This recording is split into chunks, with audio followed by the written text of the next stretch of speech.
وہ آسمانوں کو اکیلا تان دیتا ہے اور سمندر کی لہروں پر چلتا ہے. کیا کرتا ہے؟ سمندر کی لہروں پر چلتا ہے. زبور 107 میں لکھا ہوا ہے وہ آندھی کو تھما دیتا ہے اور لہریں موقوف ہو جاتی ہیں. تو اصل میں ہوا پتہ کیا تھا یہاں پہ؟ پہلے نمبر پر تو یسوع مسیح نے آتی جب اپنا تعارف کروایا ہے تو انہوں نے کہا ہے کہ میں ہوں، میں ابراہیم اسحاق یعقوب کا خدا ہوں. جب شاگردوں نے یہ سنا تو پترس صاحب کو پتہ بڑا آؤٹ سپوکن تھا، وہ جسے ہم پنجابی میں کہتے ہیں نا منہ پھاٹو نا، وہ اس قسم کے رسول تھے. انہوں نے یسوع سے ڈائریکٹلی کہہ دیا اگر تو ہے تو مجھے کہہ پانی پر چل کر تیرے پاس آؤں. اور یسوع مسیح نے کہا آ. انہوں نے یسوع مسیح کو جو وہ ہونے کا دعویٰ کر رہے تھے اس کو آزمانے کے لیے ڈیمانڈ بہت بڑی کی. جب یسوع نے اس ڈیمانڈ کو پورا کر دیا تو وہ متعجب ہوئے. پھر جب یسوع مسیح کشتی میں آئے اور آندھی اور طوفان بھی تھم گئے تو پھر ان کو سمجھ لگ گئی کہ یہ جو جسم میں ہمارے سامنے ہے نا یہ مجسم خدا ہی ہے. اس لیے وہ سجدہ کرنے پر مجبور ہو گئے کیونکہ خدا ہی صرف پانی کی لہروں پر چل سکتا ہے، وہی جو ہے آندھی اور طوفان کو تھما دیتا ہے. اور اس لیے اسی کے پاس یہ حق محفوظ ہے کہ وہ کہے میں ابراہیم اور اسحاق اور یعقوب کا خدا ہوں. تو یسوع مسیح نے ایسے اپنا تعارف کروایا. ایک اور مقام ہم دیکھیں گے،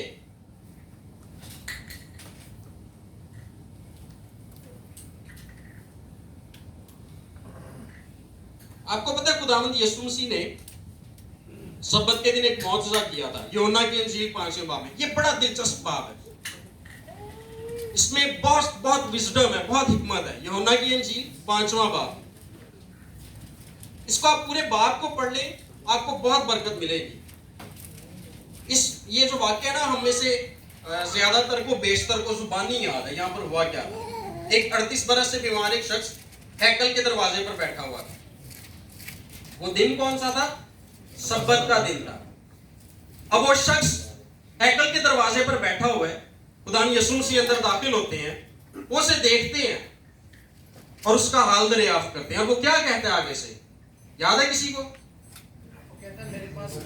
ہاں، میرا کوئی سہارا نہیں ہے. بیت حسدہ جو حوض تھا وہاں پہ وہ کہتا ہے کہ جب فرشتہ اترتا ہے آسمان سے پانی کو ہلاتا ہے اور جب پانی ہلتا ہے جو اس میں پہلے کود جاتا ہے وہ شفا پاتا ہے. لیکن میرے ساتھ کوئی ہے نہیں تو اس لیے میرے پہنچنے سے پہلے کوئی اور کود جاتا ہے شفا پا لے. خدا یسوع مسیح سے کیا کہتے ہیں؟ اٹھ، اپنی چارپائی اٹھا اور چل پھر. سوچنے والی بات یہ ہے کہ اگر اس شخص کو جو 38 برس سے بیمار تھا، چارپائی پہ تھا، اگر اسے شفا دے دیا تو چاہیے تو یہ تھا کہ اسے کہتے ہیں گھر جاؤ، جا کے 2 دیگیں چڑھاؤ، اپنے گھر والوں کو بتاؤ کہ میں ٹھیک ہو گیا ہوں، خوشی مناؤ اس بات کی. لیکن یسوع مسیح سے کہہ رہے ہیں اپنی چارپائی اٹھا اور چل پھر. کوئی سینس نہیں بنتی اس بات کی. ہمارے مطابق، ہماری ناقص عقلوں کے مطابق نہیں بنتی، لیکن یسوع مسیح کے مطابق بنتی ہے. کس طرح سے؟ اس دن سبت کا دن تھا. یہودی جو تھے فقیہ فریسی انہوں نے دیکھا جب کہ ایک آدمی چارپائی اٹھا کے چل پھر رہا ہے جبکہ سبت کے دن تو کام کرنا روا ہی نہیں ہے. انہوں نے پوچھا تجھے پتا نہیں ہے سبت ہے؟ اس نے کہا بھائی مجھے تو یہ پتا ہے کہ جس نے مجھے شفا دی ہے نا اس نے مجھے کہا تھا کہ اپنی چارپائی اٹھا کے چل پھر. میں تو اس کی بات مان رہا ہوں. انہوں نے کہا بندہ دوبارہ نظر آئے گا تو بتانا ہے. نہیں جی بندہ آ گیا نظر اس کو. اس نے جا کے پھر مخبری کی. اس نے بتایا کہ یہ وہ آدمی تھا جس نے مجھے کہا چارپائی اٹھا کے چل پھر. آگے استاد کے پاس ہو اور کہتے ہیں کہ تجھے معلوم نہیں کیا سبت ہے؟ اور یسوع مسیح کہتے ہیں میرا باپ اب تک کام کرتا ہے اور میں بھی کام کرتا ہوں. اور جب خدا یسوع مسیح نے ایسا کہا تو پتہ ہے کیا رد عمل کیا تھا ان کا؟ لکھا ہے اس سبب سے یہودی اور بھی زیادہ اسے قتل کرنے کی کوشش کرنے لگے کہ وہ ناوقت سبت کا حکم توڑتا بلکہ خدا کو خاص اپنا باپ کہہ کر اپنے آپ کو خدا کے برابر بناتا تھا. خدا کے برابر بناتا تھا اپنے آپ. اور اس سبب سے یہودی اسے اور زیادہ قتل کرنے لگے. یسوع نے ان سے کہا میں تم سے سچ کہتا ہوں. اگر یہاں پہ یسوع سے خدا ہونے کا دعویٰ نہیں تھے کر رہے تو پھر ان کو چاہیے تھا جب یہودی قتل کرنے لگے ہیں تو ان کو کہتے کہ بھائی کیوں مجھے بلا وجہ ایک الزام لگا کے قتل کر رہے ہو؟ میرا تو یہ دعویٰ ہی نہیں ہے. بجائے اس کے انہوں نے اپنے دعوے کو تقویت بخشی